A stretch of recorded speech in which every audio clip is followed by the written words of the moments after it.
The Metroid series is a series that I hold super close to my heart. It's the series that has probably defined my taste when it comes to what really clicks with me in a lot of single-player video games and has remained my favorite video game franchise of all time. I'm not the only one that has felt this way with the franchise either, as the series has established an entire genre and innovative game design in a way that has still felt 35 years after the release of the original Metroid. This game is an absolute classic in terms of progression and made level design that made backtracking tough, but fun. This game also established so much for the series it spawned too, in terms of the events that would happen in this game and the influences the series would pull from in the future, such as the phenomenal Alien franchise. This isn't to say the game hasn't shown its age a bit, and now kind of feels like an isolated yet confusing and messy game lacking features such as a map that made the Metroidvania franchise a lot more accessible and fun to get into. Luckily for us, there's been a remake of this game titled Metroid Zero Mission that masterfully redesigns the original Metroid in a way that feels like a brand new experience, which incorporates design elements of the games that followed the first game in the series in a way that I think is 2D Metroidvania perfection.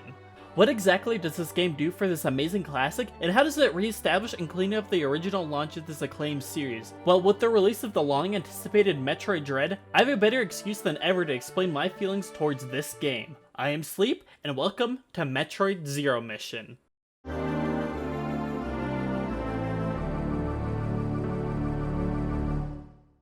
Much like the original Metroid game it's remaking, the plot of Zero Mission is pretty simple. The Galactic Federation, basically the series' space military, has brought the galaxy to an age of peace for a while, until suddenly a race of evil space pirates being led by the rogue supercomputer Motherbrain, who's developed by a super intelligent race of bird people named the Chozo, starts scheming a plan for intergalactic domination. The pirates are involved in a huge heist in which they are stealing a lot of these immensely strong bioweapon creatures called Metroids. After years of training and being basically raised by the intelligent and powerful Chozo due to the tragic loss of her mother and father in a devastating massacre on humans committed by space pirates, bounty hunter and ex-Galactic Federation soldier Samus Aran take on the daunting task of defeating the space pirates and destroying the evil Motherbrain in hopes of saving the galaxy. Little did Samus know, this journey would be a tale of overcoming some personal obstacles and defeating the leader of the space pirates, Ridley, who had brutally killed her entire family. She would also later find great power in this once home of hers turned ruins and learn more about the mysterious Chozo as well as herself. This game would also bring in elements and make plot points established and revealed in the two Metroid manga, which explain some of the backstory of Samus, canon. The amount of establishing and re-establishing this game does for the series at large for fans old and new when this game came out is amazing. It makes for a really simple but compelling story that brings so much interest to the series. But this isn't the only thing this game does well at establishing, nor is it the most important, because what makes for a good Metroidvania is gameplay.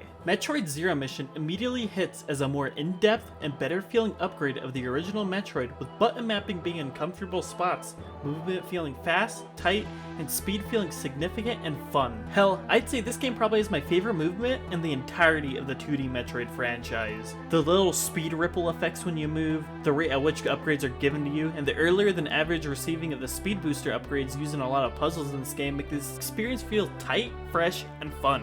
Something else this game feels fresh and fun in is the amazing level design. It's crazy how much Nintendo was able to revamp the map of this game in a way that feels fresh, but doesn't stray too far from the original, so that games like Super Metroid that reuse parts of the original Metroid's level design for storytelling don't feel outdated and retconned. This game uses that amazing iconic opening from the original Metroid that pushes and teaches you the way level design works, with the morph ball to the left of where you start off. This opening being iconic for its use of forcing exploration out of a player so that they can understand level design and how progression is going to work through the entirety of the series. This game actually integrates some brand new examples of amazing game design like this into later parts of the game, like the time it steers you towards getting the long beam upgrade with this little breakable path. Like the game developers are making you go through this like mindset where you're like, oh, I can't shoot that far, I need to get an upgrade. And then once you get said upgrade like the long beam, you're like, oh, I could go back to that previous path and progress further into that little area. It's some fantastic level design. Speaking of steering the player in the right way, this game introduces these brand new Chozo statues, not featured in the original, that helps mark these points of interest on your map without feeling intrusive or forced onto you like some of the more linear games in this series. It basically takes that map marker from the Atom briefings from Metroid Fusion later in the series canon, but gives control to to the player. I actually think the amount of control the player has in this game is at its peak for this series. The amount of sequence breaking the game allows for is super intentional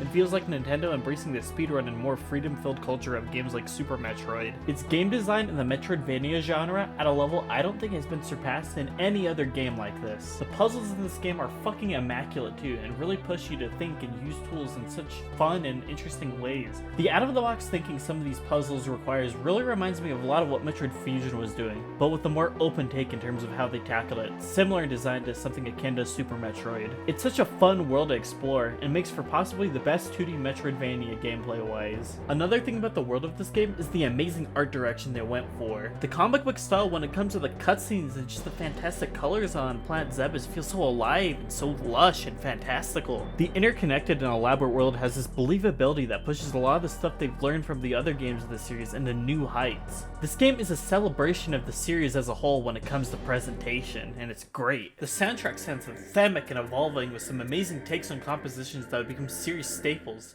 They really took a lot of the highlights from the original Metroid and just elevated them to a whole other level. I think the game overall does this when you enter into the lair of Kraid, the first of the two major bosses before facing Mother Brain. The original Kraid's lair was once this really confusing and frustrating time waster of a segment in Metroid that felt like the game developers going out of their way to make the game unfun. Metroid Zero Mission completely revamps this area though and makes it this elaborate and fun series of rooms with fun original puzzles like the speed booster cannons or the zipline rails. The game makes these original segments feel complementary to the design of the rest of the game too, with some fun sequence breaking and fantastic rewards for exploration. Ridley's lair also got similar treatment, with his lair being filled to the brim with lava constantly rising, enemies and space pirates being frequent obstacles, and the environment overall just feeling harsher and meaner.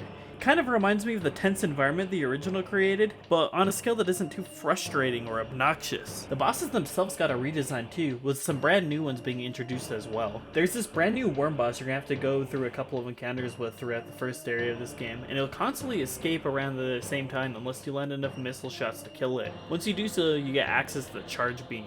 They also later into the game introduced this multi-phase plant bug boss that has you destroying the stems of its cocoon, hatching it, and brutally destroying the creature's stinger until its body parts fall off and dive straight into an area holding a super missile.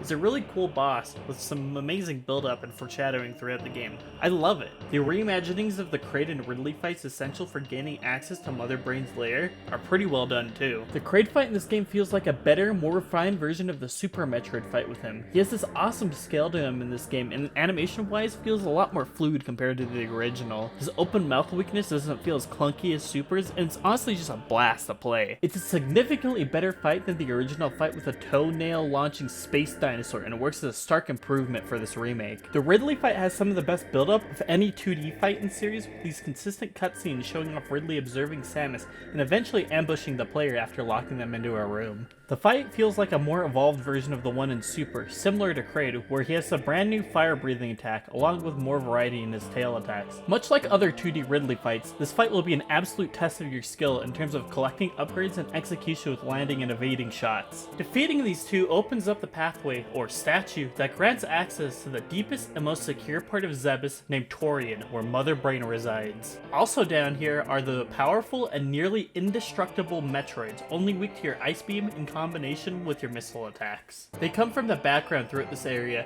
and they can easily shred through the health of an unsuspecting or unprepared player. You'll actually need to defeat all the Metroids in this area to progress into the room holding Mother Brain. It's a long trek, but what lies beyond is a tough yet fragile foe. I really like how they tackled this entire area with it feeling like such an uplifting and badass test of skill to push and prepare players for the final and very iconic battle. The Mother Brain battle is the legendary first confrontation between Samus and the rogue AI that is an intentionally frustrating battle where you as the player break through these various walls while being shot at by like 8 different beams constantly, eventually reaching Mother Brain herself and destroying her. After defeating her, she activates a legendary self-destruct protocol and forces you to escape the depths of Zebes to your ship in a short amount of time. It's an iconic conclusion to the masterful remake of the classic Metroid, and oh wait, there's more. Metroid Zero Mission actually adds in this whole new and original section and area to the game where Samus gets shot down and ambushed by space pirates, forcing her to sneak through an entire pirate base to gain back her suit while also making a glorious escape in a now iconic Zero suit. The sudden shift in terms of power for the player in this segment is really awesome and kind of brings in these stealthy Metroidvania segments later embraced in the game Metroid Fusion. You are only equipped with this really weak stun laser that only gives you really a couple of seconds to escape confrontation from the pirates, with it not being very helpful since every time you're spotted, the entire base goes into alert and you're forced in these well-designed hiding spots.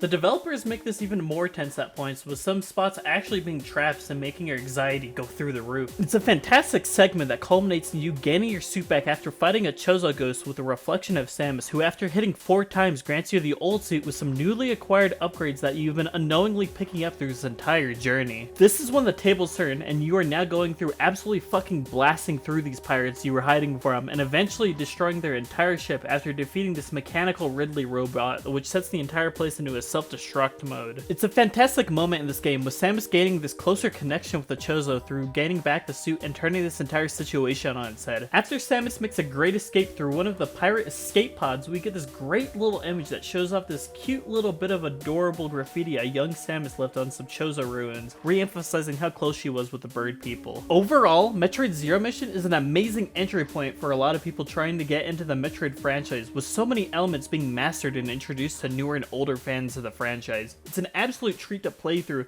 and doesn't overstay its welcome in its short 5 to 6 hour playtime. It's a huge recommendation from me and has become one I've had the urge to revisit for a while. But for now, I think that's all I have to say about this game. Thank you guys for hopping on my channel for this fun review. There are plenty more on the way, so I hope you guys subscribe for when the next one comes out. I am Sleep, and I hope you guys have a good day. See ya!